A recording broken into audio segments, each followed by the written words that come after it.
Thank you so much for having us. Really grateful to be here. Thank you, Smart Cities.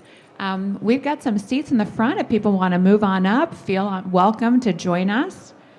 Wonderful. So thank you so much for being here. My name is Marissa Feinberg. I'll be moderating today. I'll introduce myself briefly and then introduce more Keshet. So I am founder and chief storyteller of Triple Bottom Y. It's a communications consultancy. And the premise is that when we align our personal why, our own purpose, mission, and belief, and that highlights our values, and align it with our organization and our audience, it also aligns with the triple bottom line, people, planet, profit. So we're at Smart Cities. That's why we're here today. Prior to this, I co-founded a co-working space. How many of you have ever been to a co-working space? Yeah, we love co-working. So it was called Green Spaces. It was one of the first in New York City. And that became acquired and became part of the Global Impact Hub Network. These were co-working spaces for environmental and social entrepreneurs, maybe where even a few companies here got their start. So I started consulting after that, started the Triple Bottom Y consultancy, worked with a lot of environmental social impact companies, and then I fell into the psychedelic space. Now, what does that even mean? A client came across my desk called Nushama. I helped them go from idea to inception to the nation's leading ketamine therapy brand. How many of you have any idea what ketamine therapy is? Okay, we have a few. How many of you have ever tried psychedelics? You don't have to raise your hand, but I'm just putting it out there. So psychedelics, I started to bridge these worlds, this environmental world and the psychedelic world, because I was feeling pretty guilty, pretty fascinated by the psychedelic therapy space as a way to accelerate healing. I don't know about any of you, but my mother was a psychiatric social worker, so I've basically been in therapy since I was born. And, of course, the healing journey doesn't really end. I was pretty burnt out after 8 years of co-working. So I really benefited from these therapies, tried them myself, and then was feeling pretty guilty for spending so much time on ketamine and mushrooms and psilocybin in an escalating climate crisis.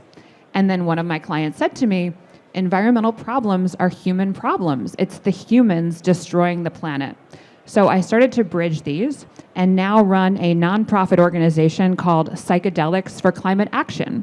So psychedelic experiences can inspire a profound oneness with all life, a remembering that we are nature, and we're on a mission to transform this awareness into meaningful climate action.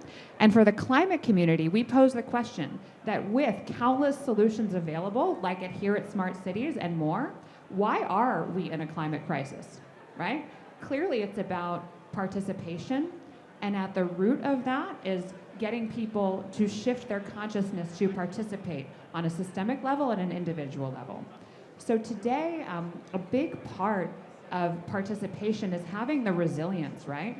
Because we are in this era where things are changing so rapidly, so much out of our control, and everyone here is focused on climate resilience, right? We don't really have to talk about that. But what about our own inner resilience and inner resources? So I'm really excited here to introduce more Keshet, who is an eco-art therapist who dedicates her life to this. More. Please tell us more about your work and what inspired you and how you got here today.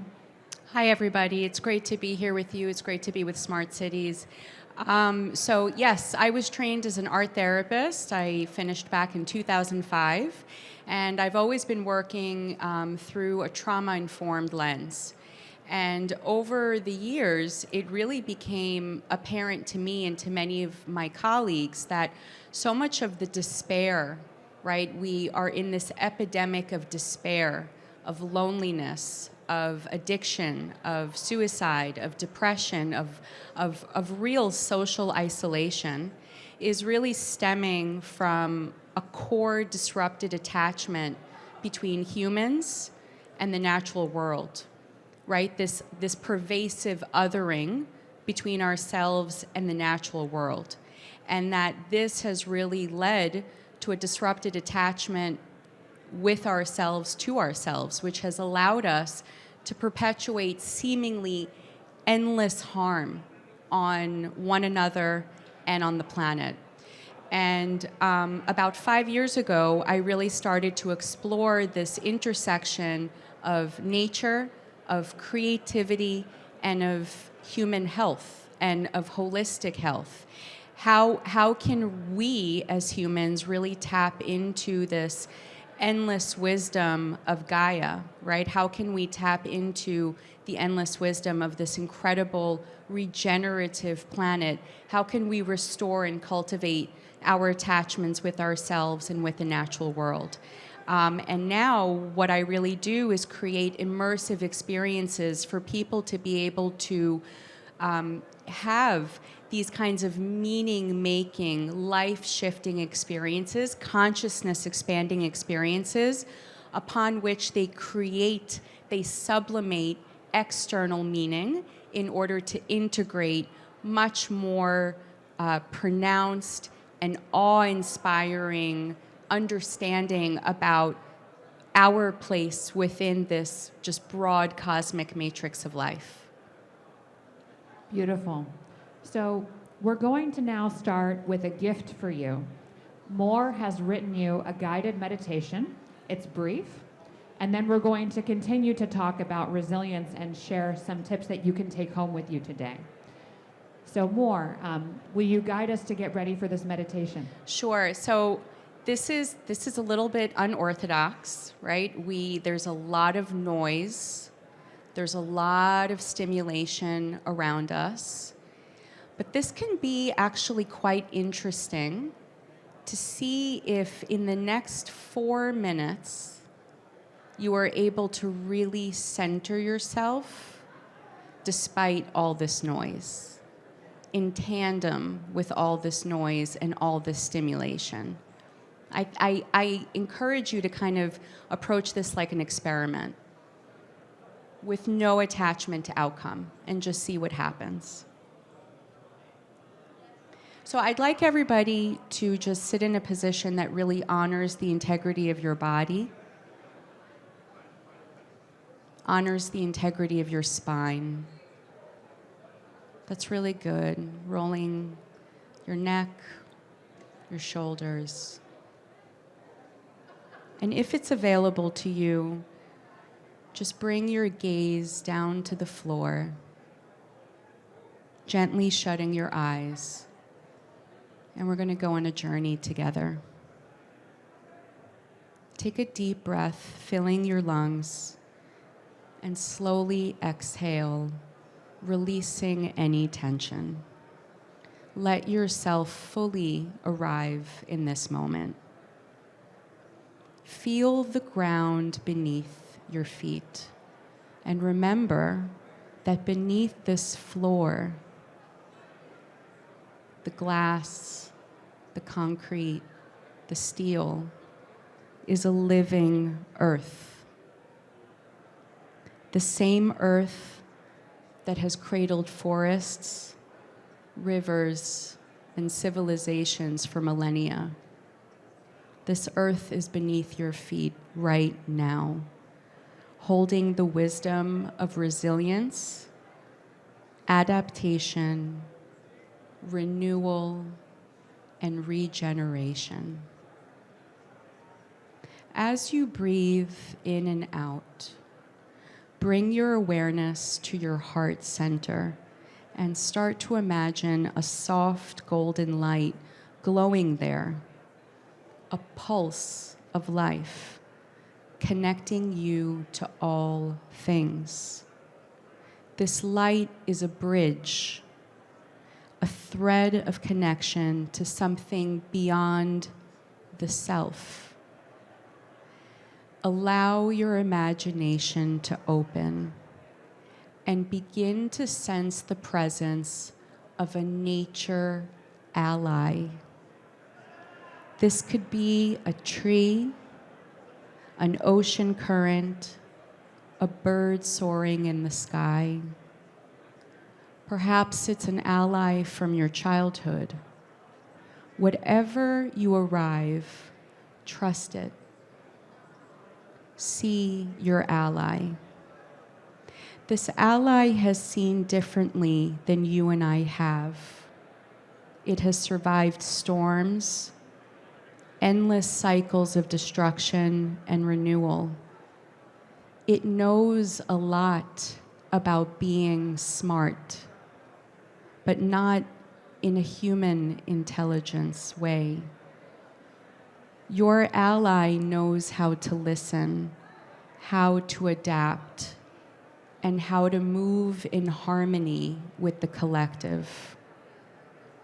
From your heart center, see a thread of light extending outward, connecting you with your ally's heart center. Feel this connection form. It is a silent knowing that passes between you. You don't need words, just your presence is enough. You are you, and your ally, you are both interbeing. Ask your ally, what do you have to teach me? How can I be in right relationship with the world? How can I move wisely with humility and meaning? Listen.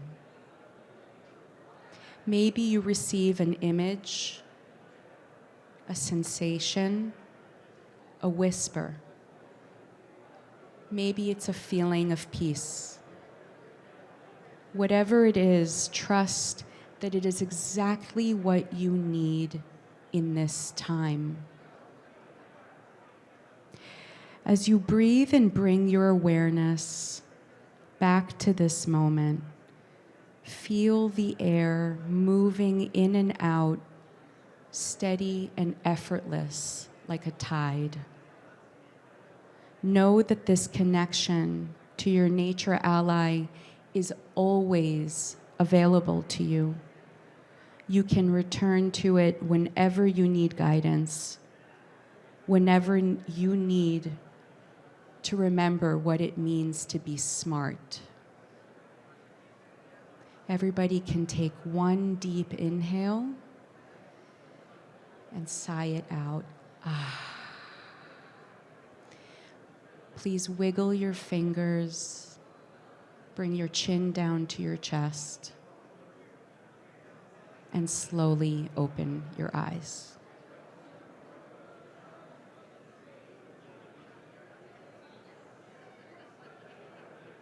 Were you guys able to see it? Were you able to go there? Oh, that's so good. That's so good. If any of you want to tell me afterwards what you saw, who you saw, what you learned, I would really, really love to hear that. That's very cool. Meditation at Smart City. I love that. That was really moving for me as well. I was connecting with the ocean. Yeah. What did the ocean tell you? It was about the emerging oneness. Mm-hmm. Yeah, it was a reminder of that. We can talk more about that, but I want to get back into the discussion here. After the meditation, Maura and I wanted to share a recent dream that I had. I recently had a dream, and this isn't necessarily about the dream, as we know. How many of you are familiar with the Gestalt dream theory?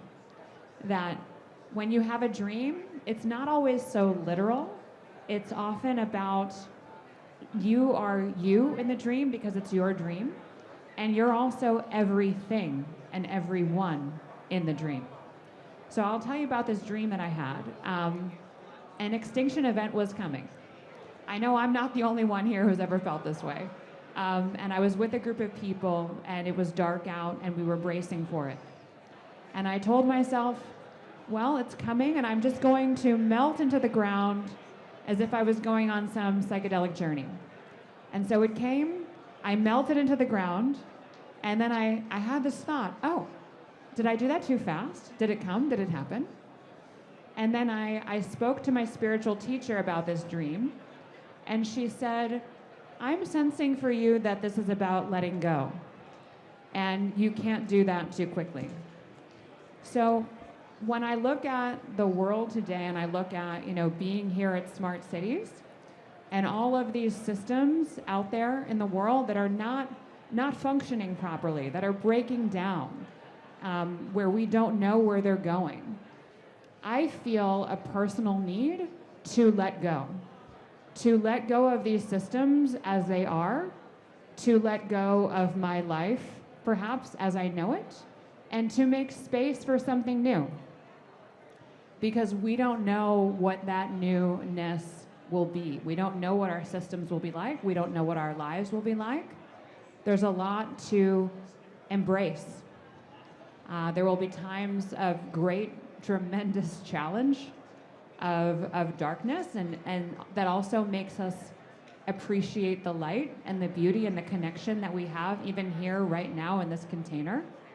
And so, Moore is here with us, and she focuses on resilience. And as we are embracing for whatever is to come, it's so important that we keep our own inner resilience, right?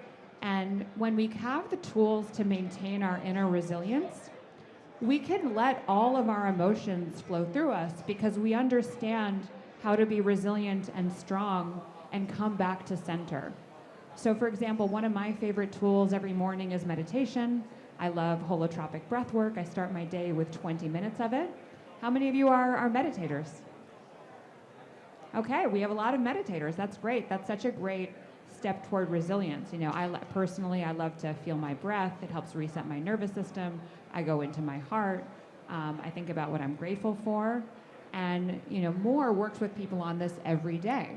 So Moore, tell us some tips that we can take home with us.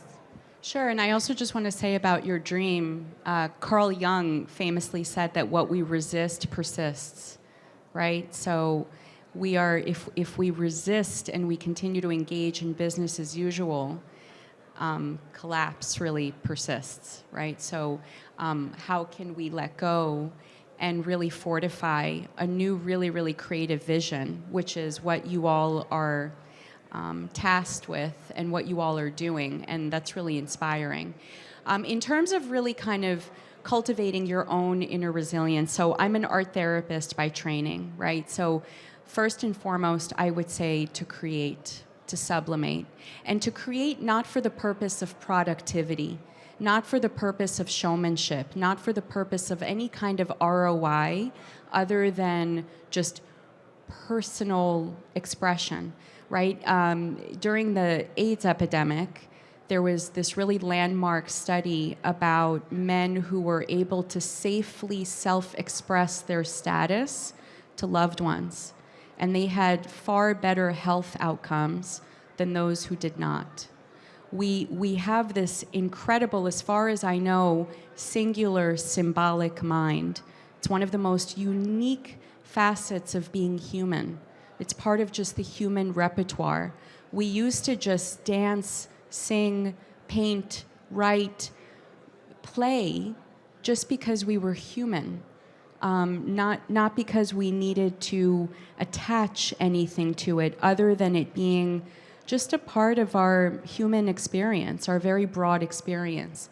So whatever that means to you, I would really encourage you to create every single day, especially in this incredibly intensive time where we are so bombarded with so much information.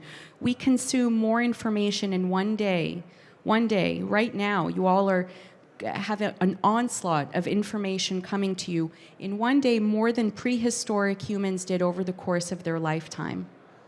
So really, if you think about that, so to allow those things to move through you and not get stuck, either as stuck energy or things getting really stuck in your gut and your body, to create. This can be by preparing a beautiful meal, writing a poem, doing a sketch. Gardening is incredibly creative. Styling your outfit is incredibly creative. There are so many different forms of creativity. The second thing I would say is spending as much immersive time in and with nature as possible. This can be in the park. This can be just really observing the magnificence of a tree. I mean, really, if you just thinking about photosynthesis, full stop. The fact that a plant can turn light into glucose. I can't do that. None of us can do that. There's nothing that we can do to ever do that's magnificent. That is awe-inspiring. And if you are able to stop every single day to marvel, to really marvel, to allow yourself that childlike wonder, to marvel at the mind-blowing beauty that is the natural world, that is utterly resourcing. The third thing that I would say is spending time in like-minded community. It is a direct antidote. All of these things, all three of these things are an antidote to overwhelm, discord, and loneliness. Spending time with people who witness you, who really see you, who really hear you, and who reflect back authentic imagery of what it is that they see. Those three things are utterly resourcing. Yeah. Thank you so much more. We have a little more time. Yeah. And by the way, I love about creating that you don't really need to be an artist to create, right? You don't need to be an entrepreneur to create. You can just get up and dance. You can make a meal. Yeah. Yeah. So because we have a little more time, why don't we take a couple questions? If you have a question, I just ask that you come on up and speak it into the microphone. Yeah. Oh, we have another mic. Great. Oh my gosh. Okay. Hi, everyone. Thank you for that meditation. It was so nice to be embodied for a little bit. One thing I also wanted to say, in addition to what you're saying, all of these things have helped me with my own mental health and the craziness of life. It's been very helpful for me to remove things from my life and think of creating as like you breathing slowly is also creation. So, I wanted to put that out there as like 2 tips. But I wanted to ask you guys the actual question, which was, I feel, removing the amount of information from my newsfeed, et cetera, has been helpful, but I also need to, I think about balancing that with my collective responsibility of staying informed. So it's been a challenge for me to stay embodied and be in admiration of nature and also not completely abscond from my responsibility as a person. And I was curious how either of you think about that balance. I would say that is a good and strong intuitive response. What I've been talking and thinking about quite a bit recently is not getting mired in the details of everything, because I think that is a recipe for despondence and real despair. And the details are like a tidal wave. They're like a tsunami. And I would also, kudos to you on recognizing that less is more and being super, super discerning about what it is that you do want to focus on, and the things that you do focus on, do so from an embodied, present place that you're really walking from a place of integrity. And there's this wonderful, Andrew Huberman talks about space-time bridging and really staying focused on your goal, really staying focused, and the goal being the horizon, kind of the metaphorical horizon for what it is that you are really working to manifest. If we are diffusing our energy, we have a finite amount of energy in a lifespan, in a day, right? If you're diffusing that energy by getting mired in the details and just all the things, you can't maintain that stamina and that focus. So yeah. That's a good point. My strategy is I work out in the morning as I watch the news, so I get a little bit of a mood boost, serotonin, oxytocin boost when I'm doing that. We have time for another question?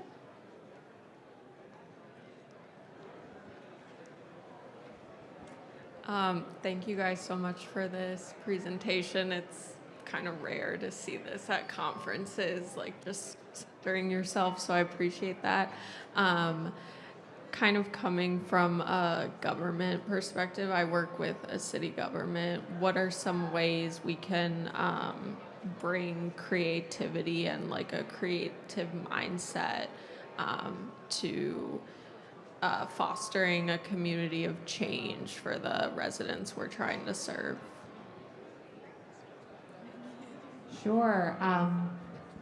There's so many programs that involve getting out in nature and parks, right? Parks are such an incredible city resource. I personally started becoming obsessed with parks during the pandemic. It's where I would meet my friends. And then there's all kinds of programs that can, engage people in connecting with nature and the land, from community gardening to improving, doing cleanups in neighborhoods. And then there's groups that actually do, climate consciousness meditations, right?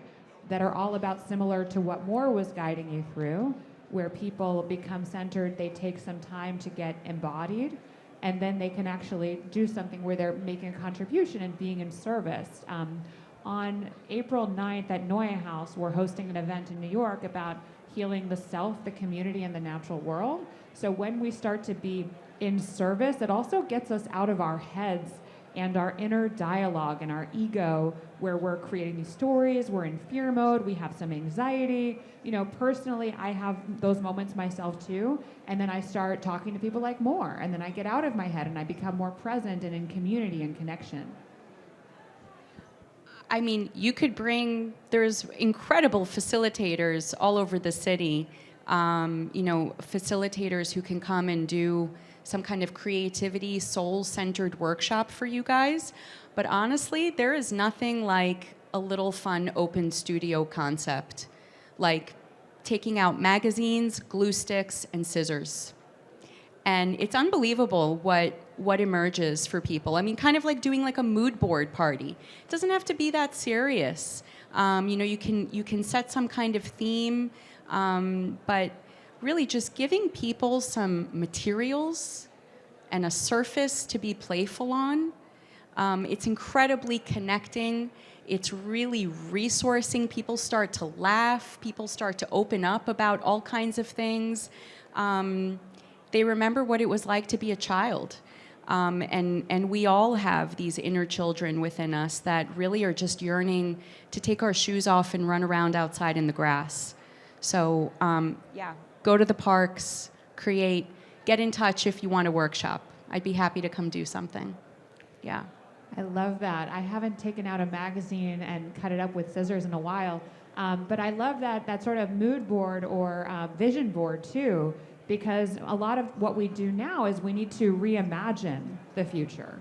We need to reinvent things and re-envision, and we can create that kind of future visually with those magazines and scissors. Well, that's what's so exciting about this in terms of what you all are doing. And I really see this, and Marissa and I have spoken about this, this is reciprocal resourcing, right? You guys are purveyors of knowledge and information that I simply don't have. And hopefully you are receiving something from me and from Marissa that emboldens you, empowers you, centers you in remembering why you are engaged in this pursuit, right? So I really, in terms of vision making, it's kind of incredible to me to meet so many people like Marissa that we're all having very similar visions about what is possible. And creativity, stream of consciousness, allowing yourself to tap into a collective unconscious, which we are all singular parts of, allowing ourselves to tap into that can really open up tremendous vision. And I think that if we can remember that as smart as we may be, there is wisdom on this planet that supersedes anything that a single human can possess. This planet has been regenerating for over 4 billion years. It has seen tremendous catastrophe, mass extinctions, and somehow we have the planet has this inner wisdom to continue to generate itself and heal. It takes a long time, a lot longer than a human lifetime, but there is so much to learn from that when we are engaged in the pursuit of building future-oriented cities. Yeah. Amazing. Final thought? No, I was going to say, I think we're at time. Yeah. Thank you so much for being here. Moore and I will be right here. If anyone has any further questions, we'd love to connect. Thank you so much, Marissa and Moore. Thank you.